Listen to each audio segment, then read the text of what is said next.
Due to being sick this weekend, I have reverted to letting someone else speak for me. Week 2 has came and all of you can still suck it. I have once again proved my dominance and outscored all of you ass clowns. All four except Troy, so enjoy it big guy, because you will have to feel the pain next week. But before we get to Troy, I want to address first and foremost the most important thing this week, and that is shutting up Chris. Chris spent his entire morning jerking off Tom Brady, just to fall flat on his face by the rest of his team's performance. LeGarrette Blount, Greg Olsen, and Ezekiel Elliott combined for 11 points. Hee. Oh my god, Tom Brady, I want you so bad. Please do your best to beat Jake because he is just too good. I really need a win this week because smallhandsonballs.com is down right now and I will be in a bad mood all week. You are awful, Chris. A kid with Down syndrome could beat you at fantasy football. You can say that this week was no big deal, but the fact of the matter is my team is more superior than yours in every way. You made an ass of yourself by snapping Brady was on pace for 116 points, when in reality your whole team was on pace for it.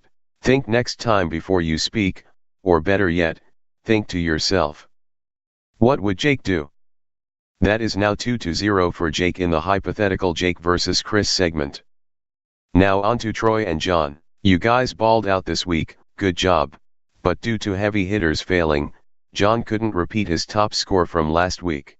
I just didn't play good. There's no excuses. Meanwhile, Troy is quietly on his way to a great season. Dark horse anyone? Brandon gets his first W of the year, and he cracks 100 in a big way in the process. Meanwhile, it looks like Kyle has some re-evaluating to do. His second-round pick Jordan Howard had only 7 yards on 9 carries. Those are Eddie Lacy kind of numbers. It's back to the drawing board for you, Kyle. Here is your power rankings for week 3. John is still 1 because he owns the tiebreaker over me. Moving on up though is Troy, coming in strong at number 3. Let it be known that I still have the most overall points though with 316.5. I made it clear before the season that I would walk away with the most points at the end of the season, and so far I am living right up to that standard. Points aside, I hope you cum guzzling queers are aware now just like Chris is. That's one. So get ready, candy asses. I could do this shit with no effort. You know I do this shit with no effort. I could do this shit with no effort. Nigga, none. Shoes took a house, I took your bitch, took that hoe to town. Play my role so good after I hit, I took a ball. Take some pounds for a pile. Take your time, take it serious. I'm curious.